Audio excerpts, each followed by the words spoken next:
Assalamualaikum warahmatullahi wabarakatuh. Rabbana auzi'na an nashkura ni'mataka allati an'amta alaina wa ala walidina wa an na'mala salihan tardah wa adkhilna bi rahmatika fi ibadika salihin. Bahas tentang bahaya riba. Wa Ahmadu, dan meriwayatkan Imam Ahmad bisanadin sahihin, dengan sanad yang sahih. Wa Tabrani, dan juga Imam Tabrani, annahu sallallahu alaihi wasallam, bahwasanya junjungan kita Rasulullah sallallahu alaihi wasallam qala, bersabda, dirhamu riba, satu dirham yang didapatkan dari riba, ya'kuluhur rajulu, yang dimakan oleh seseorang. Rajul ini bukan hanya laki-laki, tentunya perempuan juga. Wa huwa ya'lamu, dan dia tahu bahwa harta itu adalah harta yang didapat dari hasil riba. Maka asyaddu, itu lebih dahsyat, lebih berat dosanya, min sitti wa salasina zina, daripada 36 kali berzina. Masya Allah, begitu dahsyatnya dosa riba ini, sehingga 1 rupiah saja, 1000 rupiah saja, 1 dirham saja yang dimakan oleh seseorang, dan dia tahu bahwa makanan itu, uang yang digunakannya itu didapat dari hasil riba, maka itu sama, bahkan lebih berat dosanya dari 63 kali berzina. Na'udzubillah tsumma na'udzubillah min dzalik. Maka sebisa mungkin, sekemampuan kita tentunya, hindarilah praktek riba itu.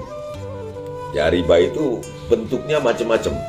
Terutama yang paling sederhana adalah ketika ada orang yang minjem duit sama kita, kemudian dengan perjanjian dia harus mengembalikan dengan jumlah tertentu, dengan sistem bunga yang sangat memberatkan.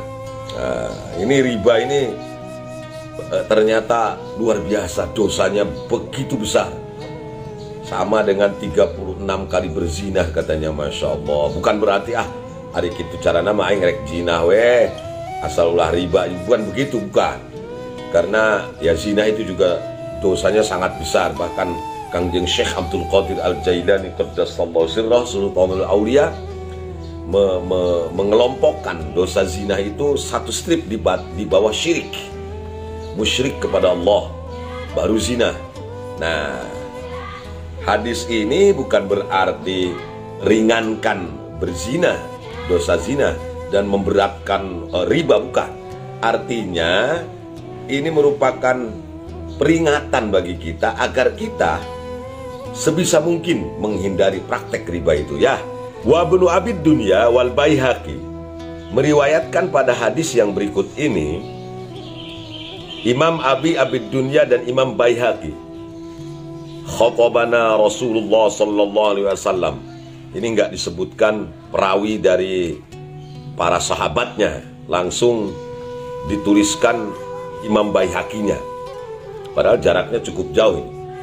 Khotobana, berkhutbah kepada kami, siapa? Rasulullah sallallahu alaihi wasallam. Fadzakara, maka lalu beliau menceritakan amror riba, akan urusan riba. Beliau berpidato ke hadapan para sahabat, menceritakan tentang dahsyatnya riba, wa adma sya'nihi, dan begitu hebatnya keadaan riba ini, dosa yang akan dipikul oleh seseorang yang melakukan praktek riba. Na'udzubillah tsumma na'udzubillah. Wa qala, dan beliau bersabda, inna dirhama yusibuhur rajulu minar riba a'zamu indallah minal fil khati'ati min sitti wa salasina zina yuznihar rajul. Sesungguhnya 1 dirham yang dikonsumsi oleh seseorang, yang digunakan oleh seseorang, minar riba, dari hasil riba, praktek riba, baik yang dimakan atau yang digunakan, nggak usah dimakan ya, bukan berarti hanya dikonsumsi masuk perut kita saja. Mungkin dibelikan sepeda motor, mungkin dibelikan mobil, dibikinkan rumah, dan lain-lain. Itu a'zamu, lebih dahsyat indallahi, di hadapan Allah, menurut pandangan Allah, fil khati'ati, dalam kesalahannya, dalam kekeliruannya, min sitti wa salasina zina, daripada 36 kali berzina, yuznihar rajul, yang dilakukan oleh seseorang. Masya Allah, Masya Allah. Ini redaksinya beda sedikit. Kalau tadi sama 36, cuma redaksinya dirhamu riba ya'kuluhur rajul. Kalau sekarang inna dirhama yusibuhur rajul minar riba a'zamu indallah fil khati'ah min sitti wa salasina zina yuznihar rajul. 1 dirham yang dikonsumsi oleh seseorang, digunakan oleh seseorang dari hasil riba, dosanya itu lebih dahsyat menurut pandangan Allah daripada 36 kali berzina yang dilakukan oleh seseorang. Na'udzubillah summa na'udzubillah min dzalik. Maka oleh karena itu, sekali lagi, berusahalah untuk menghindari praktek riba ini dan memohon kepada Allah agar senantiasa kita diberikan rizki yang halal, yang berkah, yang bukan dari rizki riba itu. Wa Tabrani, dan meriwayatkan Imam Tabrani fi Shaghir, dalam kitab As-Shaghirnya, wal Awsat, dan kitab Al-Awsatnya, kitab beliau ini, kumpulan hadis beliau, bersabda junjungan kita Rasulullah sallallahu alaihi wasallam, man a'ana zaliman bi batilin liyudhhidu bihi haqqan faqad bari'a min zimmatillah wa zimmati rasulih sallallahu alaihi wasallam. Barang siapa yang menolong seseorang yang melakukan kezaliman, orang zalim kita tolong, orang korupsi kita tolong, orang mau nyuri kita tolong, bibatilin, dengan kebatilan, liyudhidu bihi haqqan, untuk membantah sebuah kebenaran, faqad bari'a min zimmatillah, maka dia telah bebas dari tanggungan Allah, wa zimmati rasulih sallallahu alaihi wasallam, dan bebas dari tanggung jawab Rasulullah sallallahu alaihi wasallam di hari kiamat. Jadi, kalau ada seseorang yang melakukan kezaliman, lalu kita tolong, kita bantu, kita fasilitasi, ya tentu dengan kemampuan yang kita miliki, ya, membantu orang lain berbuat zalim, maka dia telah bebas dari tanggungan Allah dan tanggungan Rasulullah. Nauzubillahi min dzalik. Waman, dan barang siapa akala yang memakan dirhaman, 1 dirham min riban, tentu yang dimakan bukan uangnya, makanan berharga 1 dirham yang dihasilkan dari riba, bahwa maka orang tersebut mislu salasi wa salasina zina, seperti 33 kali berzina. Kalau ini bukan 36, 33 kali berzina. Ya Allah, jadi orang yang makan atau mengkonsumsi atau menggunakan sesuatu atau harta yang didapatkan dari riba, dari praktek riba itu, maka dia sama dengan melakukan 33 kali perzinahan. Masya Allah. Waman nabata, dan waman, dan barang siapa nabata, yang tumbuh, apa lahmuhu, daging orang itu, min suhtin, dari keburukan, dari dosa, fannaru, maka neraka aula, lebih utama, bihi, pada orang tersebut. Ya Allah. Jadi setiap 1 dirham yang dikonsumsi oleh seseorang dari hasil riba, itu sama dengan 33 kali perzinahan.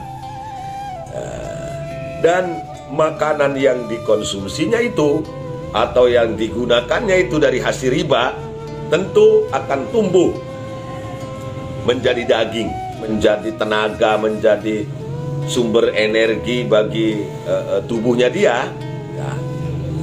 Maka fannaru aulabih, ya, neraka lebih pantas untuk membakar orang yang makan dari hasil yang haram, termasuk di dalamnya riba. Na'udzubillah summa na'udzubillah. Semoga kita dan keluarga terhindar dari mengkonsumsi sesuatu yang didapatkan dari hasil yang haram, baik riba, korupsi, manipulasi, dan lain sebagainya, ya. Amin ya rabbal alamin. Wa Ibnu Majah, dan meriwayatkan pada hadis berikut Imam Ibnu Majah, wal Baihaqi, juga Imam Baihaqi, an Abi Ma'syar, dari Abi Ma'syar waqad wusthiqo, dan Abi Ma'syar ini termasuk rawi yang dipercaya. An Abi Sa'id Al-Makbari an Abi Hurairah radhiyallahu an, diterima dari sahabat Nabi yang mulia Abu Hurairah radhiyallahu an. Qala, beliau berkata, qala, bersabda siapa Rasulullah sallallahu alaihi wasallam, ar-riba sab'una huban. Riba itu mengandung 70 dosa. Masya Allah.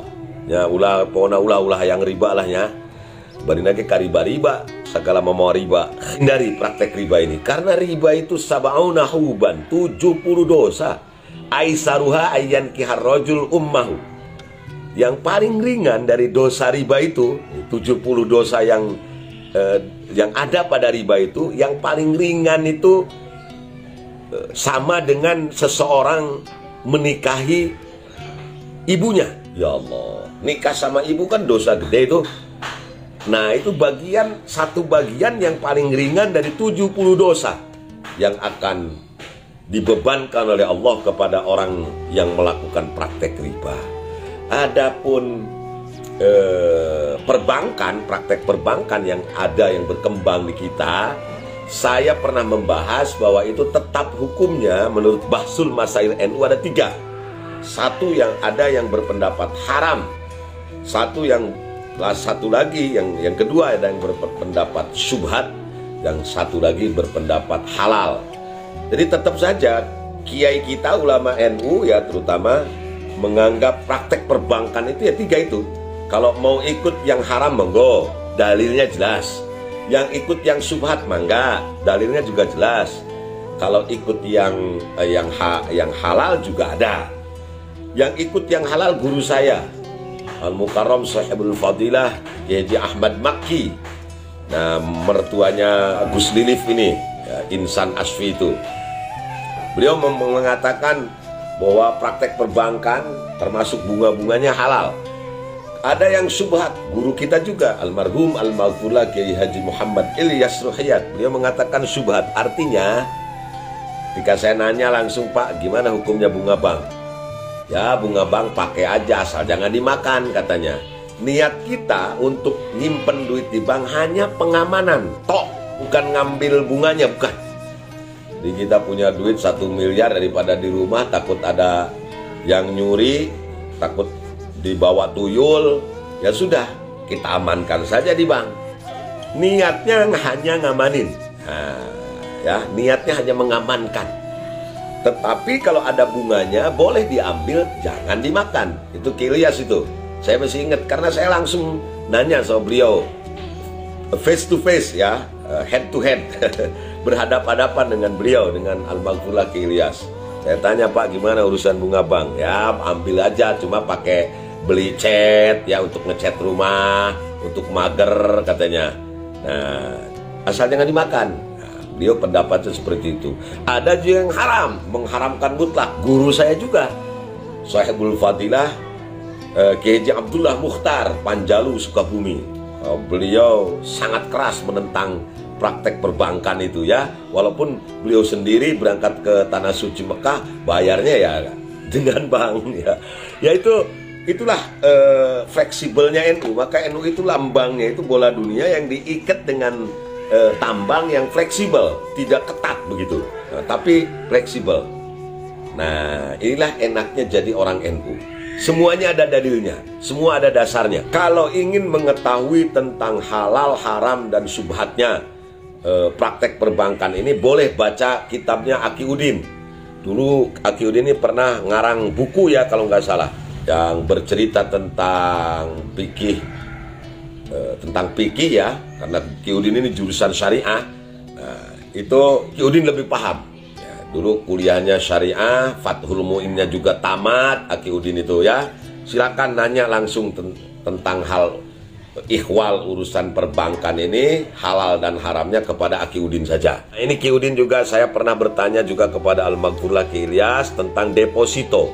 Beliau menjawab kalau Mahmud Saltut menghalalkan katanya. Jadi ada ulama yang tetap menghalalkan tentang deposito itu. Ya itu tadi, kita ini fleksibel, tidak usah peteng-tengan lah kalau katanya Gus Mus itu. Wah ini haram, gak boleh karena tidak syar'i dan lain-lain.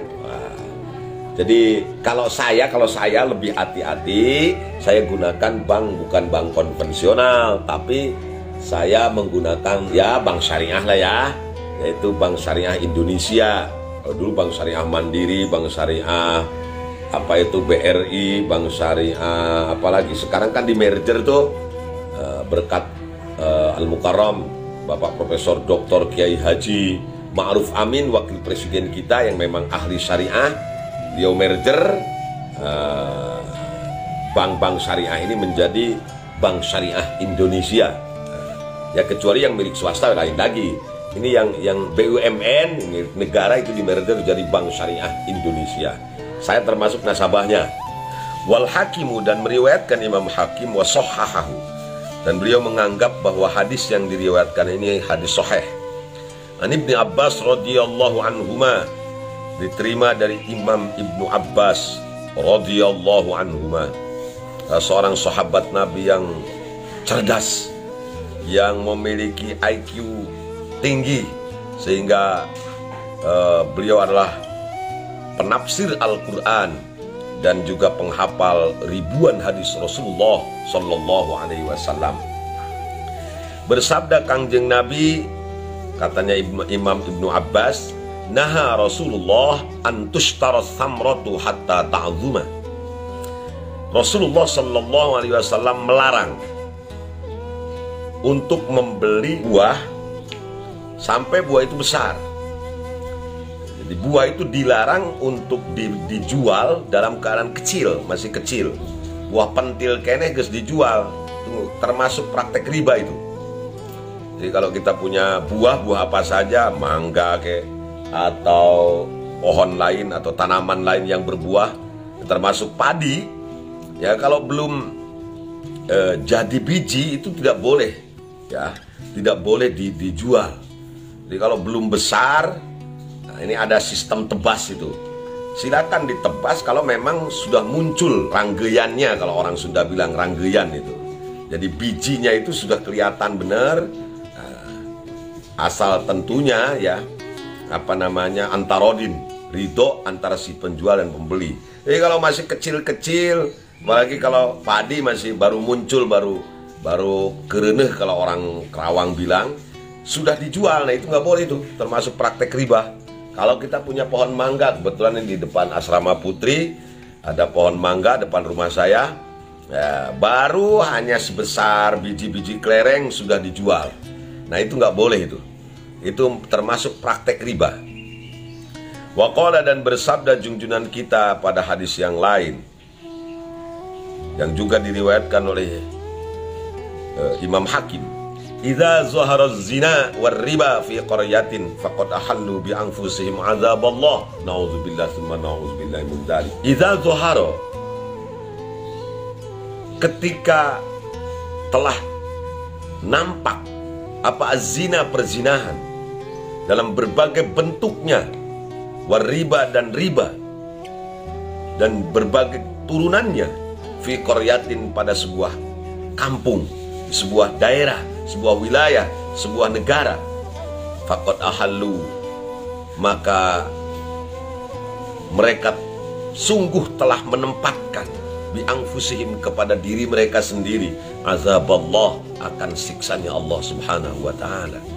Ahalabi itu artinya menempatkan, menghalalkan diri mereka untuk disiksa oleh Allah. Jadi jika perzinahan dalam berbagai bentuk, ya perzinahan itu kan dunia lendir itu, dunia esek-esek, tidak harus berbentuk rumah bordil. Kalau sekarang itu lebih tampilannya lebih modern lagi, bisa dikemas dalam bentuk karaokean, bisa dikemas dalam bentuk panti pijat, dikemas dalam bentuk yang lainnya, salon dan lain-lain, ya, padahal di dalamnya itu ada praktek perzinahan. Jika praktek perzinahan ini sudah nampak jelas pada sebuah kampung, dan praktek riba serta dalam berbagai jenisnya, orang itu senang meminjam-minjamkan uang dengan keuntungan tertentu, tentu dengan sistem perjanjian yang telah disepakati oleh kedua belah pihak. Nah, kecuali kalau meminjamkan uang kemudian dikembalikan, setelah itu orang itu mengucapkan terima kasih, tetapi ya tidak ada perjanjian sebelumnya. Ya, kalau misalnya minjem 1 juta kemudian dikembalikan 1 juta lagi, dan yang 50.000 ini yang 50.000 itu ucapan terima kasih buat beli rokok umpamanya, itu enggak masalah itu. Jika praktek perzinahan, jika praktek riba, rentenir sudah merajalela di sebuah negara, maka faqad ahallu bi anfusihim adzaballah. Nauzubillahi min dzalik. Sama saja dengan penduduk negara itu menempatkan diri mereka untuk menghalalkan siksanya Allah Subhanahu wa taala. Ya Allah, kita berlindung kepada Allah dari azabnya. Ya, untuk menahan azab Allah itu sekuat tenaga kita tolak praktek perzinahan dalam bentuk apapun. Sekuat tenaga kita tolak praktek riba dan rentenir dalam segala bentuknya.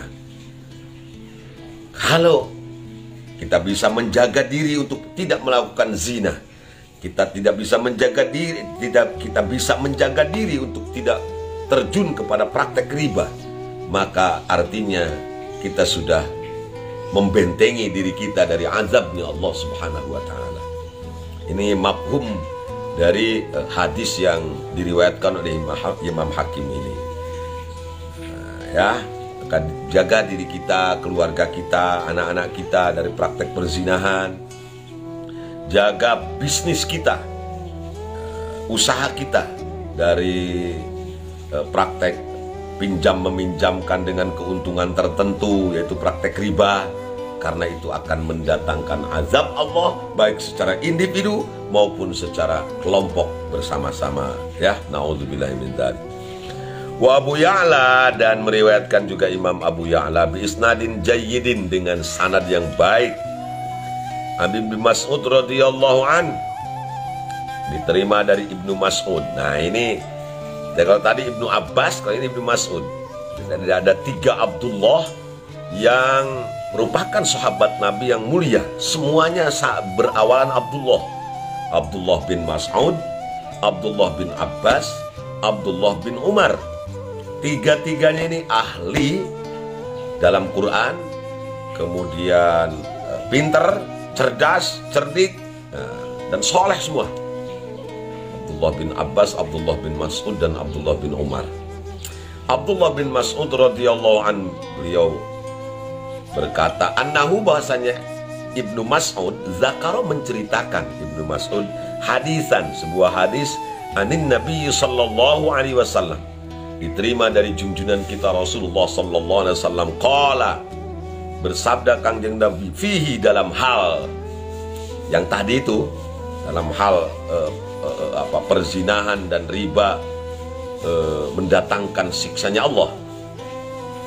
Ma zahara fi qaumin az-zina war riba illa ahallu bi anfusihim azaballah. Redaksinya saja yang berbeda. Kalau tadi itu idza zahara az-zina war riba.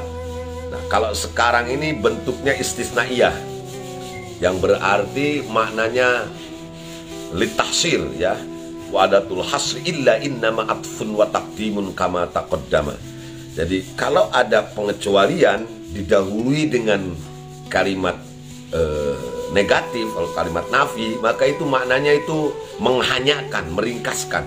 Contoh, la ilaha illallah, tiada Tuhan selain Allah. Maknanya berarti hanya Allah lah satu-satunya Tuhan. Nah itu ya, idza waradal istisna ba'dan nafi yufidul hasr wal ikhtisar. Begitu dikatakan oleh Syekh Abdurrahman Al-Ahbari dalam kitab Jauharul Maknun, kitab ilmu balaghah yang terkenal di pesantren itu. Jadi kalau ada kalimat pengecualian didahului dengan kalimat negatif, itu maknanya yufidul hasr wal ikhtisar. Misalnya ngomong kepada istrinya, aku cinta kamu. Nah, itu istrinya jangan terlalu seneng duluan. Berarti sama yang lain juga kemungkinan cinta. Tetapi kalau bilang kepada istrinya, tiada yang aku cintai kecuali dirimu. Nah, itu berarti dia tidak cinta Luna Maya, dia tidak cinta Evita Mala, dia tidak cinta BCL, dia hanya mencintai istrinya seorang. Nah, inilah uniknya, kelebihannya bahasa Arab. Ya, iza waradal istisna ba'dan nafi yufidul hasra iktisar. Ma dhahara fi qaumin az-zina war riba.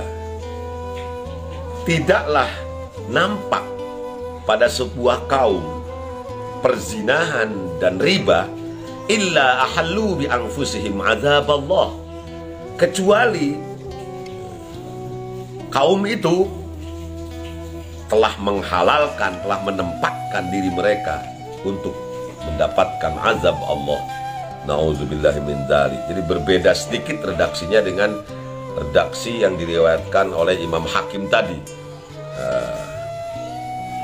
Wa Ahmadu, dan Imam Ahmad meriwayatkan Imam Ahmad bi isnadin, dengan sebuah sanad fihi nazrun, di dalamnya ada yang harus dipikirkan. Nah, ini urusan apa namanya, perawi hadis lah ya. Yang jelas kita husnuzon bahwa hadis ini, apa yang disampaikan, dituliskan dalam kitab ini ya semua berasal dari Rasulullah Sallallahu Alaihi Wasallam. Bersabda Kangjeng Nabi, ma min qaumin yadharu fihim ar-riba illa akhadhu bis sunnah, wa ma min qaumin yadharu fihim ar-risha illa akhadhu bir ra'bi wasannati, bukan wasanna, bukan bis sunnah, bis sannah, wasannatil am al-muqahhid atau al-muqhid nazala fihi ghaithun amla.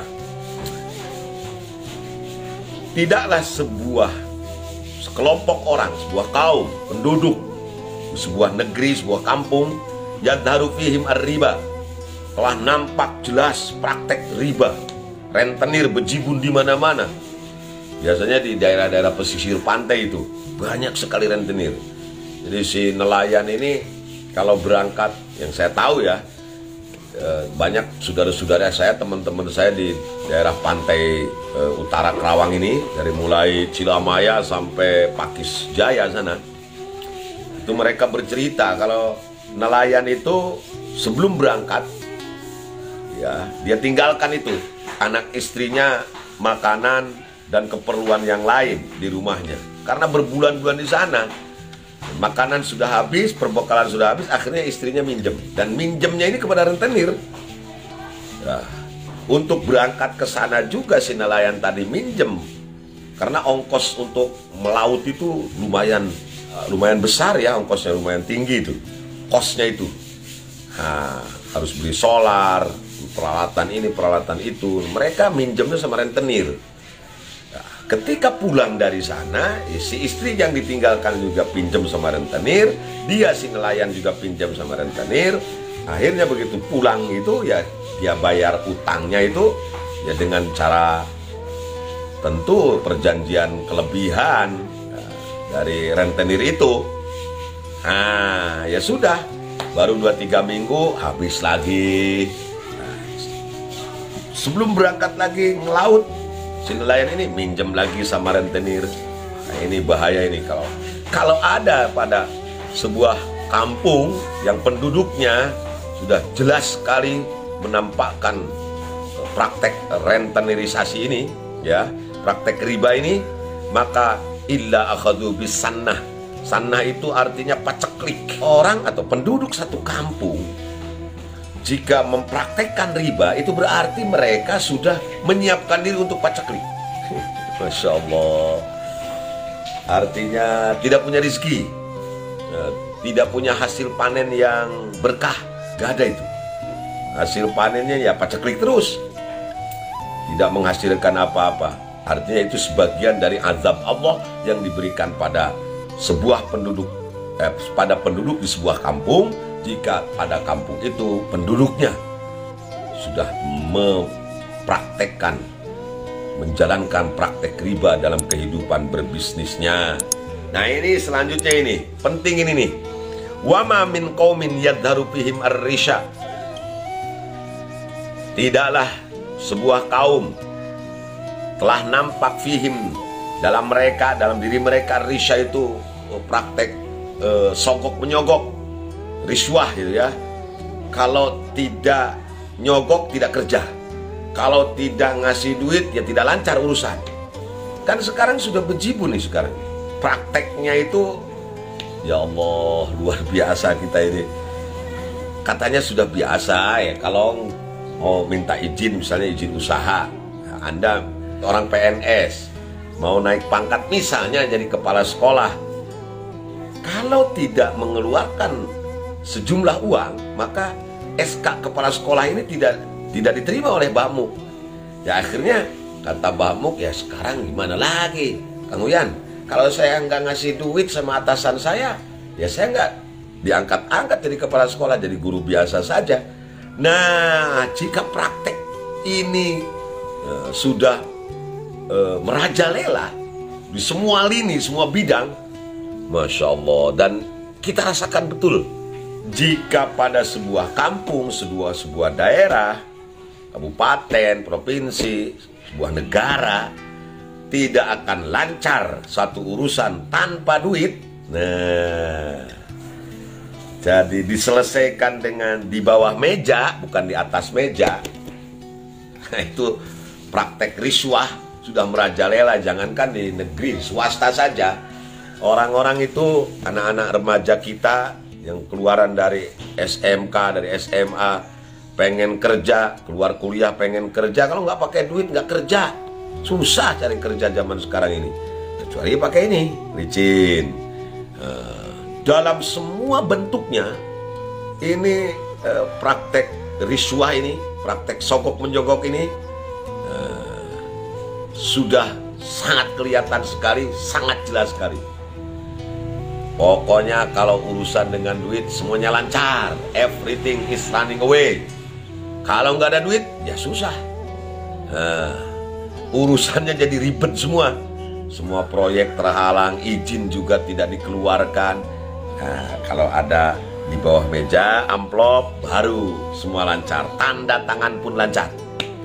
Jika praktek riswah ini sudah merajalela, melanda sebuah kaum di sebuah negara, illa akhadhu birru'bi wasanatil am al-muqhid. Masya Allah, mereka itu akan mendapatkan ru'bi itu teror, entah berbentuk terornya berbentuk perpecahan antar umat, terornya berbentuk bom di mana-mana, terornya berbentuk ketakutan, kemudian paceklik yang panjang sekali, sanatil am itu, kemudian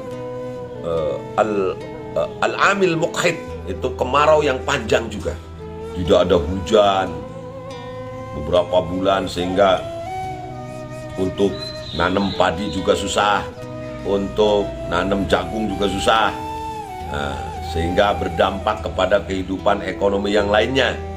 Nazala fihi ghaithun amla, apakah turun hujan atau tidak, yang jelas panennya tidak menghasilkan. Ada hujan malah banjir, kemarau kekeringan, musim hujan kebanjiran. Nah, jika kejadian itu jika hal tersebut terjadi kepada negara kita, kepada wilayah kita, kepada kabupaten kita, introspeksi, jangan-jangan di kabupaten kita, di negara kita, di provinsi kita, praktek riswah ini, jual beli jabatan, terus sogok menyogok, manipulasi dan lain sebagainya, itu sudah merajalela. Karena kalau praktek itu sudah merajalela, yaitu tadi, musim hujan kebanjiran, musim panas wecai hese rek mandi acan. Ya Allah,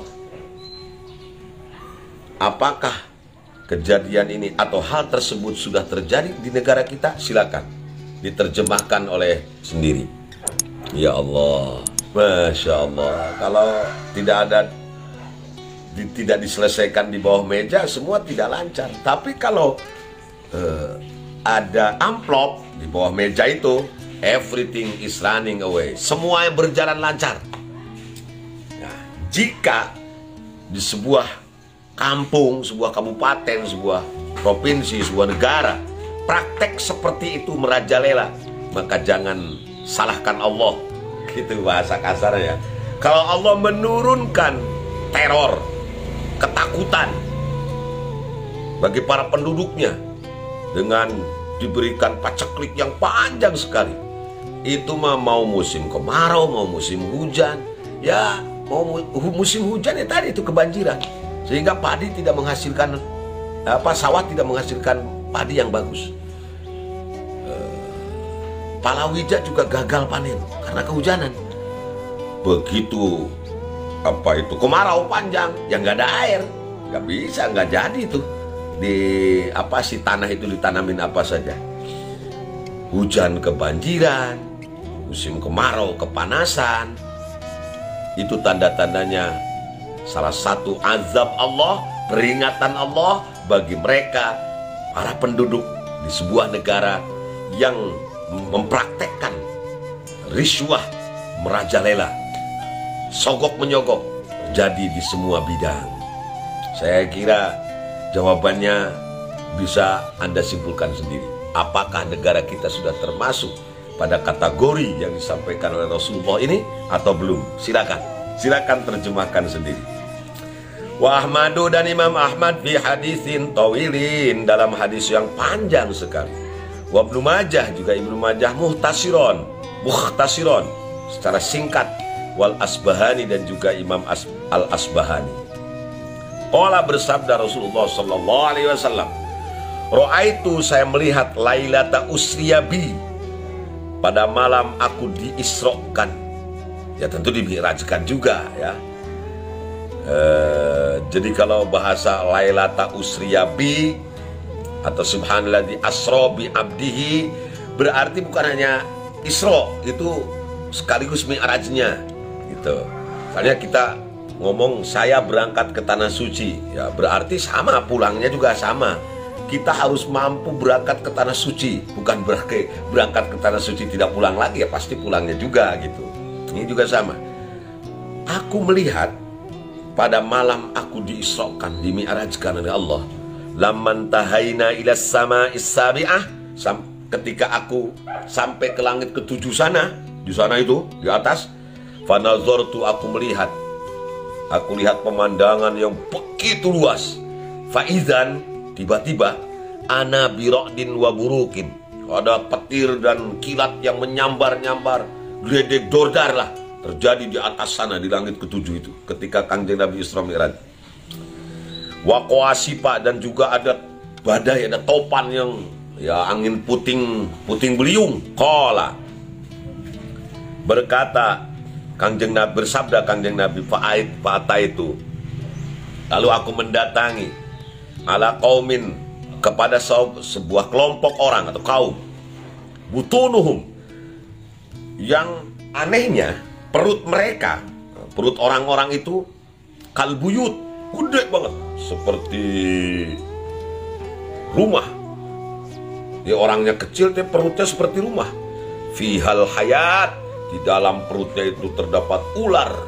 Masya Allah, Masya Allah. Turo min khariji butunihim, yang atau taro min khariji butunihim, yang merayap melata keluar dari dalam perut orang itu. Jadi ada sekelompok orang yang perutnya gede-gede sebesar rumah, kemudian di perutnya keluar ular, melata terus melilit perutnya, melilit badannya. Qultu ya Jibril, man haulai, aku bertanya kepada malaikat Jibril, siapa mereka itu ya Jibril? Kok ada orang-orang yang perutnya gede, gendut sampai sebesar rumah, kemudian keluar di dalam perutnya ular-ular yang begitu banyak. Siapa mereka itu ya Jibril? Qala haula'i akalatur riba. Masya Allah. Na'udzubillah summa na'udzubillah min dzalik. Menjawab malaikat Jibril, Muhammad, mereka adalah perumpamaan kaum-kaummu, umatmu. Mungkin ya di antara mereka itu adalah umatmu, akalatur riba, para pemakan riba. Ya Allah. Akalah itu ya para pemakan, banyak memakan riba. Maknanya segatnya ya segat mubalaghah. Mereka itu adalah para pemakan riba. Orang para rentenir yang suka ngijon-ngijonin, ya orang yang mempraktekkan riba nanti akhirat digambarkan perutnya akan membesar, buncit seperti sebesar rumah, lalu keluar di dalam perutnya itu ular-ular yang banyak yang berbisa. Ya Allah, naudzubillah summa naudzubillah min dzalik. Oleh karena itu, maka sebisa mungkin, sekuat tenaga kita hindari usaha kita, bisnis kita dari praktek riba ini ya. Itu akan menjaga kita dari murkanya Allah Subhanahu wa ta'ala. Masya Allah. Wal Asbahani meriwayatkan pada hadis berikut, Imam Asbahani an Abi Sa'id Al-Khudri radhiyallahu an, anna Rasulullah sallallahu alaihi wasallam qala, bersabda junjungan kita Rasulullah sallallahu alaihi wasallam, lamma urija bi ila samai, ketika saya dimi'rajkan, dinaikkan oleh Allah ke atas langit sana waktu Isra Mi'raj, nazartu, saya melihat fi sama'id dunya, pada langit dunia. Langit dunia ini langit yang kelihatan sama kita, ini langit pertama itu. Faizan, ketika itu rijalun, ada sekelompok laki-laki atau orang, bukan hanya laki-laki di sini, butunuhum, yang perut mereka itu keamsalil buyutil azam, perutnya itu laksana rumah-rumah yang besar, gede banget itu perutnya. Qad malat butunuhum, membusung perut mereka. Wahum mundadduna, tertumpuk ala sabirati ali Fir'aun. Jadi nanti di akhirat kelak itu, di neraka itu ada tempat khusus jalan keluarga besar Fir'aun laknatullah alaih, yang tiap hari lewat, pagi-pagi lewat, nanti sore juga lewat. Nah, mereka itu tertumpuk. Orang yang perutnya seperti rumah itu tertumpuk-tumpuk dan dilewati, artinya diinjak-injak oleh keluarga besarnya Fir'aun di neraka. Masya Allah, Masya Allah. Sampai mereka berkata, Rabbana la taqumis sa'ata abadan. Ya Tuhan kami, jangan sampai kiamat ini terjadi selamanya, karena kami merasakan begitu beratnya derita yang kami alami sekarang. Perut kami membesar, penuh dengan ular, sementara kami ditumpuk, dijadikan jalan lewat oleh keluarganya Fir'aun. Kultu, aku berkata, kata Kangjeng Nabi, ya Jibril, kepada malaikat Jibril, wahai Jibril, man haulai, siapa orang yang perutnya membesar seperti rumah, kemudian keluar di dalamnya, dalam perut tersebut ular-ular yang banyak sekali, dan lalu ditumpukan, mereka dijadikan, diinjak-injak, dijadikan jalan yang diinjak-injak oleh keluarga besarnya Fir'aun. Qala, menjawab malaikat Jibril, haulai akalatur riba min ummatik. Masya Allah, na'udzubillah summa na'udzubillah min dzalik. Muhammad, mereka adalah orang-orang yang suka memakan harta riba, dihasilkan dari riba, rentenir. Mereka kaum-kaum yang rentenir dari umat kamu. Nanti di akhirat perutnya akan membesar seperti besarnya sebuah rumah, dan akan keluar di dalamnya ular-ular yang banyak, dan akan ditumpuk-tumpuk, akan dijadikan tempat lewatnya keluarga besar Fir'aun. la yakumuna illa kama yakumul ladzi yatakhabbathu syaitan minal mas. Mereka tidak akan sanggup berdiri kecuali mereka seperti orang gila yang kemasukan setan. Na'udzubillah, summa na'udzubillah min dzalik. Muncul bahasa Sunda mah kekelepekan. Ya Allah, ya semoga kita semua dijaga oleh Allah dari makan dan mengkonsumsi harta yang riba. Wa Tabrani, dan meriwayatkan hadis berikut siapa Imam Tabrani bisanadin sahih, dengan sanad yang sahih. Baina yaday sa'ah yazharu zina war riba wal khamru. Masya Allah, ini kayaknya sudah dekat sekali nih, sudah kena dengan zaman sekarang ini. Dekat sekali dengan kiamat. Baina yaday sa'ah, hanya tinggal sejengkal atau mungkin kurang. Yazharu zina, ketika kiamat ini akan semakin dekat, ketika jelas nampak perzinahan, prostitusi baik langsung maupun terselubung, riba, praktek rentenirisasi, rentenir berjibun di mana-mana. Praktek riba sudah merupakan kebiasaan yang lumrah. Perzinahan juga sudah tidak asing lagi di setiap, bukan hanya di kota-kota besar, sampai ke kota-kota kecil, bahkan ke pedesaan. Wal khamru, juga ketika khamr, minuman keras, narkotika, obat-obatan terlarang merebak di mana-mana, merajalela dari kota sampai ke desa, dari tempat yang ramai sampai perkampungan yang sepi. Maka itu baina yaday sa'ah, tanda kiamat sudah sebentar lagi. Sebentar lagi. Mungkin tidak menunggu ratusan tahun, hanya tinggal puluhan tahun saja. Masya Allah. Ya mungkin sebentarnya di sini diukurnya bukan ukuran kita.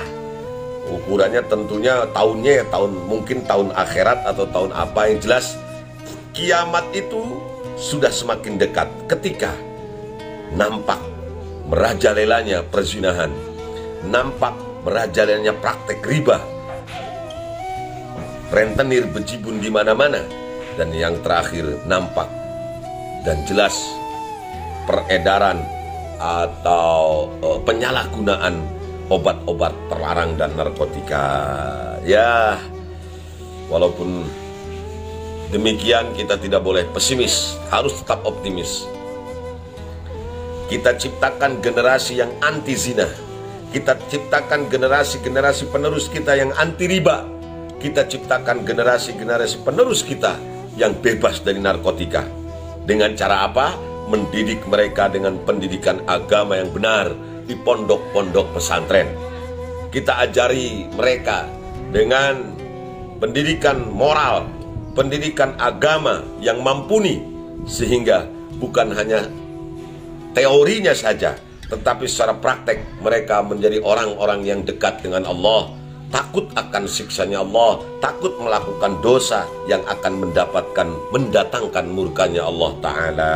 Ya, jangan pesimis, harus tetap optimis. Ada kiamatnya cenah geus deket. Jangan seperti itu, tapi kita tetap harus optimis.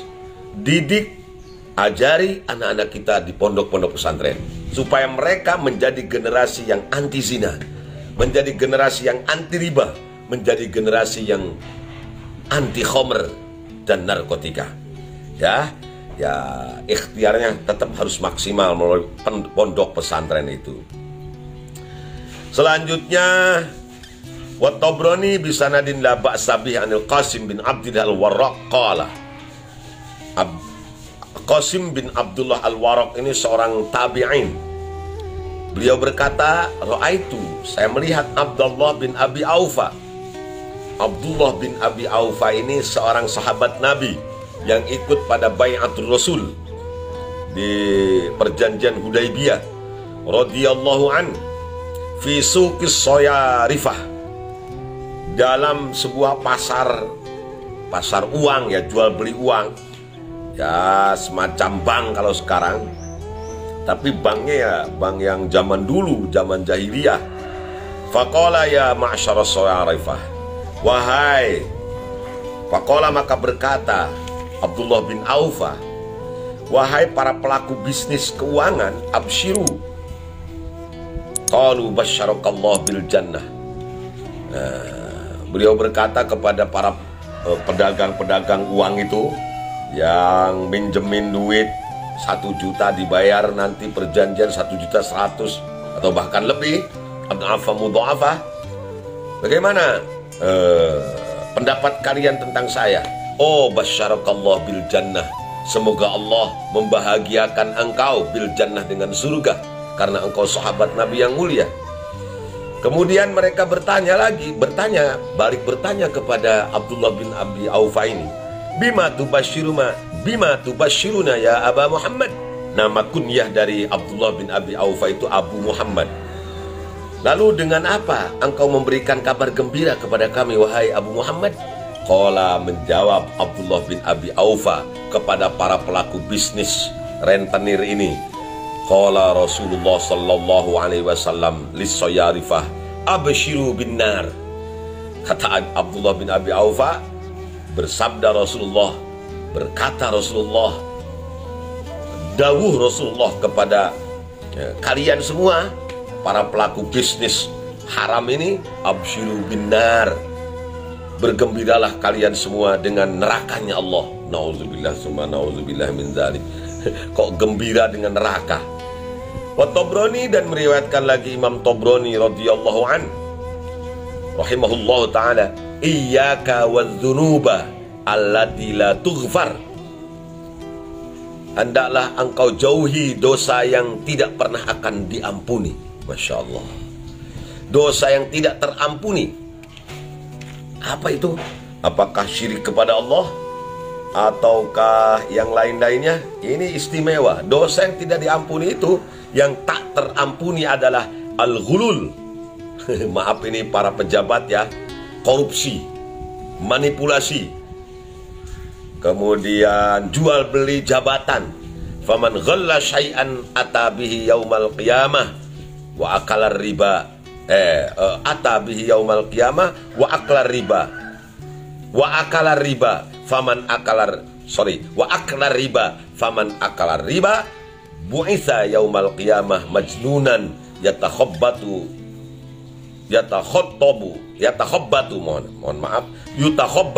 summa qara'a sallallahu alaihi wasallam, alladzina ya'kuluna riba la yaqumuna illa kama yaqumu alladzi yatakhabbathu asyaitanu minal mas. Surat Al-Baqarah ayat 275. Hendaklah kalian menjauhi dosa yang tak terampuni, yaitu tipu menipu, manipulasi, korupsi, jual beli jabatan, nipu-nipu orang. Nah, maka barang siapa yang melakukan itu, maka dia akan ditipu juga, akan dikorupsi juga, akan dibelenggu juga nanti pada hari kiamat. Nauzubillahi min dzalik. Iyyaka wa akla riba. Jauhilah juga dengan makan harta riba. Jauhilah praktek-praktek rentenir. Barang siapa yang mengkonsumsi harta yang dihasilkan dari riba, bu'itsa yaumal qiyamah majnunan. Nanti pada hari kiamat dia akan dibangkitkan dalam keadaan gila, edan, gelo, yutakhobbatu, yang kemasukan setan. Lalu beliau, Kanjeng Nabi Sallallahu Alaihi Wasallam, membaca surat Al-Baqarah ayat 275 yang populer itu, sering disampaikan oleh para kiai, para mubalik kita, tentang riba. Alladzina yakuluna riba la yaqumuna illa kama yaqumul ladzi yatakhabbathu asyaitanu minal mas. Jadi orang-orang yang mengkonsumsi riba itu akan dibangkitkan pada hari kiamat seperti orang yang kemasukan setan, gila, edan. Gimana sih orang yang kesurupan itu, ke kasarumahan kalau orang Sunda, yang kesurupan itu kan ya tak karu-karuan mereka hidupnya di sana nanti. Nauzubillah summa nauzubillahi min dzalik. Wal Asbahani, Imam Asbahani menambahkan sabdanya Kangjeng Nabi, ya'ti akhirur riba yaumal qiyamah mukhbilan majnunan yajurru syaqai. Akan datang pada hari kiamat akan bangkit pada hari kiamat para pengkonsumsi riba, orang-orang yang mengkonsumsi riba, yang memakan harta riba itu mukhbilan, gila, majnunan, edan, yajurru syaqoihi, menarik rusuk mereka yang tadi itu. Jadi apa yang tadi diceritakan, perutnya membusung. Nauzubillah summa nauzubillahi min dzalik. Ya. Wa Ibnu Majah, meriwayatkan Ibnu Majah wal Hakim dan Imam Hakim, wa sahhahu aidan, menurut Imam Hakim hadisnya ini hadis sahih. Qala, berkata junjungan kita Rasulullah sallallahu alaihi wasallam, ma ahadun aktsaru minar riba illa wa kana akibatu amrihi ila qillah. Jangan berpikir orang dapat duit dari harta riba itu semakin banyak duitnya. Enggak. Tapi akibatnya ila qillah, pasti sedikit itu. Tidak pernah ada orang yang kaya karena riba kemudian jadi sukses. Karena rentenir ini pasti ada ujungnya bangkrut. Ini sabda Rasul. Percaya, syukur, enggak juga enggak apa-apa, terserah Anda. Yang jelas saya percaya benar. Harta yang didapatkan dari hasil riba bukan malah menambah, tetapi malah mengurangi harta kita. Tentu menguranginya ini kurang berkahnya. Banyak duit ngapain kalau nggak boleh dimakan sama kita ya? Duit si loba, mobil belatak, imah di mana-mana, tiap perumahan boga imah, punya rumah. Kemudian tempat wisata, tiap tempat wisata punya villa. Di Puncak punya, di Lembang punya, di tempat-tempat yang lain punya villa, apartemen juga banyak di mana-mana. Tapi nggak bisa dinikmatin, nggak bisa mendatangkan kebahagiaan. Harta memang merupakan salah satu alat untuk membuat orang bahagia, tapi tidak setiap orang yang banyak harta bisa bahagia. Bahkan banyak orang yang tersiksa dengan hartanya sendiri, banyak orang yang tersiksa batinnya dengan jabatannya sendiri. Nauzubillahi min dzalik. Salah satunya karena harta yang dikumpulkannya berasal dari harta riba, dari hasil dari praktek renten dan lain sebagainya. Ya, nauzubillah summa nauzubillah. Wal hakim wasaidan ar-riba wa in kasura fa inna akibatahu ila qillin. Sama seperti hadis berikut tadi, ya hadis yang barusan, cuma beda redaksi sedikit. Riba walaupun banyak, akibatnya akan mendatangkan kebangkrutan. Ya, walaupun banyak tetapi tidak mendatangkan keberkahan bagi hidupnya. Auzubillah summa nauzubillah min dzalik. Oleh karenanya, maka berusahalah kemampuan kita bisa mungkin, walaupun harta itu, harta yang dihasilkan dari riba itu mungkin banyak secara zahir, tetapi tidak akan mendatangkan kebahagiaan di hati kita. Yakinlah itu. Jangan sampai kita meminjamkan duit, kemudian melalui perjanjian yang ditandatangani kedua belah pihak, nanti kita akan mendapatkan keuntungan dari peminjaman itu. Praktek riba ini harus dihindari sedemikian rupa. Bank-bank emok yang sekarang bejibun di mana-mana harus kita perangi. Tentu dengan koperasi bersama, usaha yang bersama melalui koperasi dan lain sebagainya yang akan menguntungkan semua anggotanya, ya.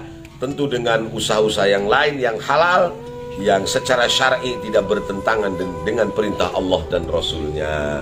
Wa Abu Dawud wa Ibnu Majah kilahuma anil Hasan an Abi Hurairata wa ikhtalafa fi sima'i minhu wal jumhur ala adami.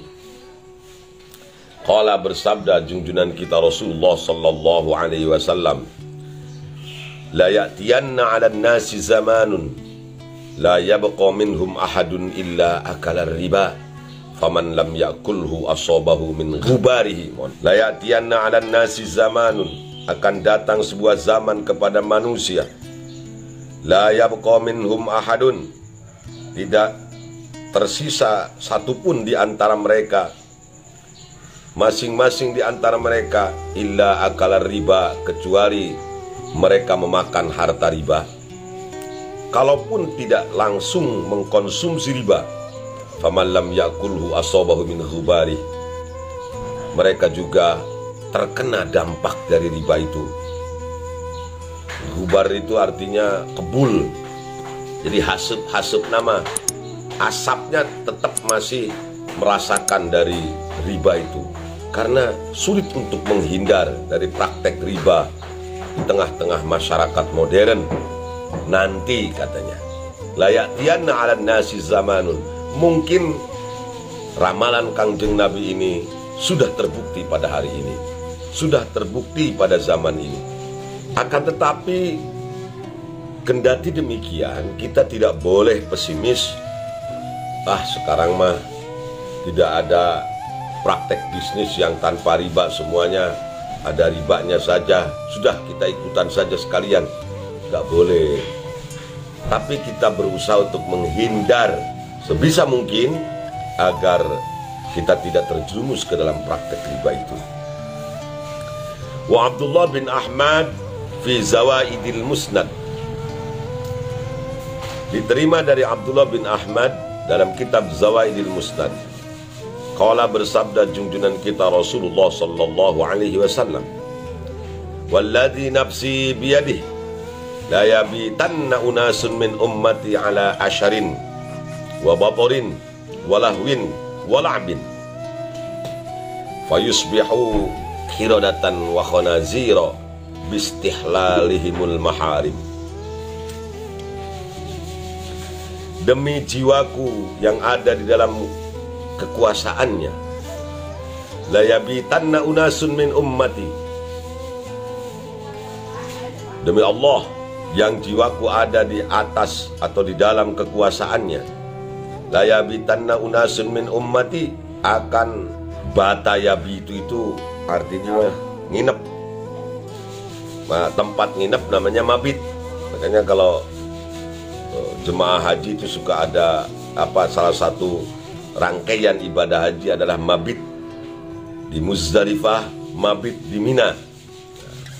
Jadi dari kata-kata bata yabitu. Kalau bait artinya ya rumah. Nah, akan tinggal orang-orang di dalam umatku, dari golongan umatku ala asharin. Mereka bermalam dengan penuh kesombongan pada malam harinya. Wabatorin, keangkuhan, walahwin. Lahwin ini ya hura-hura. Walabin, pesta pora.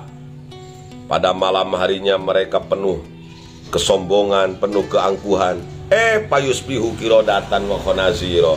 Tiba-tiba begitu pagi harinya terbangun, mereka sudah jadi monyet, mereka sudah jadi babi semua. Masya Allah. Auzubillahi min dzalik. Kenapa bisa demikian? Bistihlalihimul maharim. Ini yang saya khawatirkan, itu ada bahasa unasun min ummati, sekelompok orang dari umatku. Ya Allah, ya mudah-mudahan kita tidak termasuk kelompok umat Kangjeng Nabi yang diramalkan oleh Kangjeng Nabi seperti itu. Seperti ini, malam harinya pesta pora, hura-hura, penuh kesombongan, penuh keangkuhan. Kemudian tiba-tiba pagi harinya sudah jadi monyet dan sudah jadi babi. Kenapa demikian? Bistihlalihimul maharim. Karena mereka tidak sungkan-sungkan untuk menghalalkan semua yang diharamkan agama, semua yang diharamkan Allah dan Rasulnya. Haram-haram naon hese neangan anu halal oge duit mah. Udah, terima aja udah itu uang sokokan. Dah, terima aja ini korupsi. Dah, kapan kayanya kalau mengandalkan gaji pokok. Sudah tanda tangan saja supaya proyeknya jalan, nanti dapat fee sekian. Wattikhadhihumul qainats. Qainats itu jamak dari qainah. Qainah itu al-mughniyah, penyanyi, biduan. Mereka menjadikan biduan-biduan atau wanita-wanita malam sebagai penghibur mereka. Ya Allah, ya sekarang ini kan sudah terjadi seperti itu.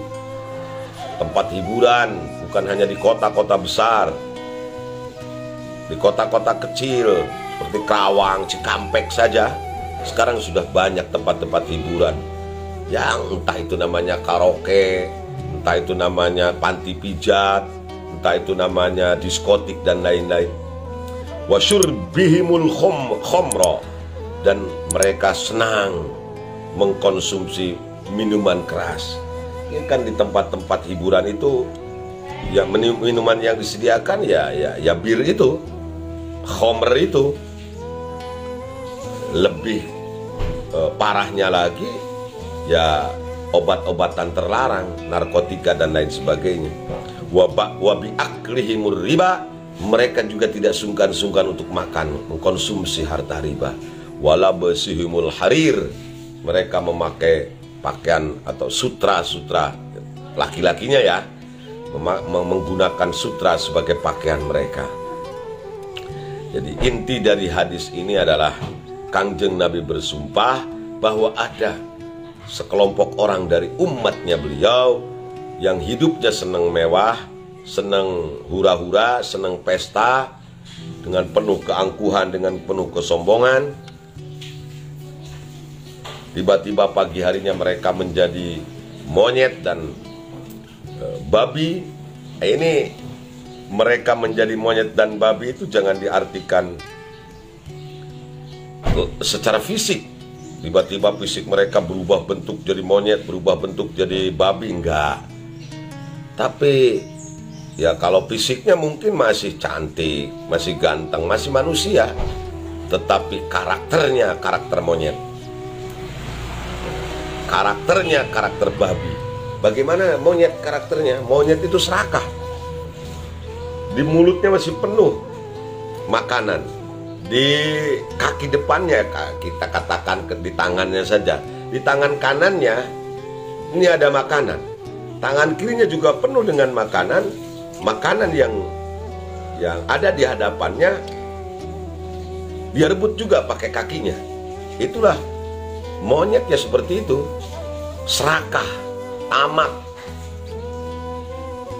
Wakhonaziro, dan babi ya, babi itu karakternya apa ya? Suka nyeruduk orang kali ya, sesegrok gitu. Dan babi itu nggak pernah bisa mundur, dia nggak pernah bisa lihat ke belakang, hidupnya nyeruduk aja, mau halal mau haram pokoknya disikat habis. Ya Allah, naudzubillah tsumma naudzubillah min dzalik. Jadi kalau kita tidak mau punya karakter seperti monyet, punya karakter seperti babi, ya jangan menghalalkan yang haram, jangan main perempuan malam, jangan mengkonsumsi khamr, dan jangan makan harta riba.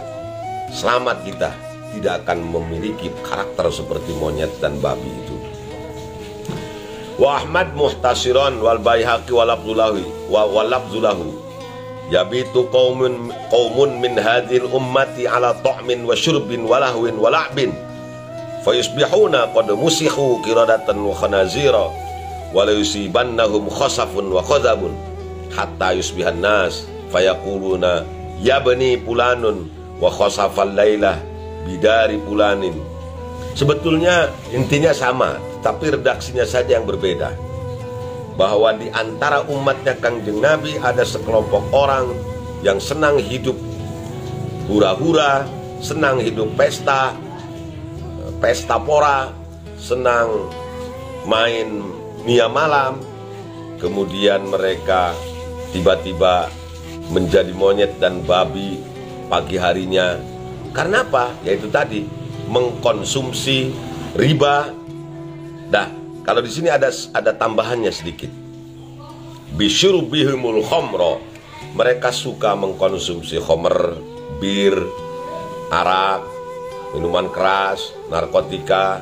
Walabasihimul harir, senang mewah, ya, kemewahan. Mobil itu nggak mau mobil-mobil yang kelas-kelas Innova, Avanza itu, apalagi Datsun dan lain-lain, nggak mau. Nah, mereka itu senangnya yang wah, wattikhadhihimul qainat, mereka senang bermain dengan perempuan-perempuan malam. Wa aklihimur riba, mereka makan atau mengkonsumsi harta riba. harta dari sogokan, harta dari hasil renten, wa qati'atihimur rahmah, dan mereka memutuskan silaturahmi di antara saudara-saudaranya mereka sendiri. Nah, artinya ini ada tambahan sedikit, penyebabnya adalah qati'atur rahmi. Penyebab mereka dijadikan monyet dan babi itu karena di samping mereka mengkonsumsi khamr, mereka senang kemewahan, mereka menjadikan biduan-biduan atau penyanyi atau wanita-wanita malam sebagai teman hidup mereka. Mereka juga mengkonsumsi riba, dan yang terakhir qati'atur rahmi, mereka memutuskan tali persaudaraan, tali pertemanan, tali persahabatan gara-gara politik, gara-gara beda pilihan, gara-gara beda pendapat. Kalau beda pendapatan sudah pasti itu. Gara-gara beda pendapat, mereka berani memutuskan tali silaturahmi di antara sahabat dan teman serta saudara-saudara mereka sendiri. Akibatnya Allah akan menjadikan mereka monyet, Allah akan menjadikan mereka babi. Mungkin fisiknya tidak berubah, masih berbentuk manusia, tetapi moral dan karakternya persis seperti monyet, tamak dan rakus. Persis seperti babi, tidak peduli kiri dan kanan, nyeruntul terus, tidak pernah menghiraukan halal dan haram, yang penting tujuannya tercapai. Nauzubillah, tsumma nauzubillah min dzalik. Itu saja yang dapat saya sampaikan. Kurang lebihnya mohon maaf. Yang benar datang dari Allah, yang salah datang dari kebodohan saya sebagai manusia biasa. Wallahul muwaffiq ila aqwamit thoriq. Wassalamualaikum warahmatullahi wabarakatuh.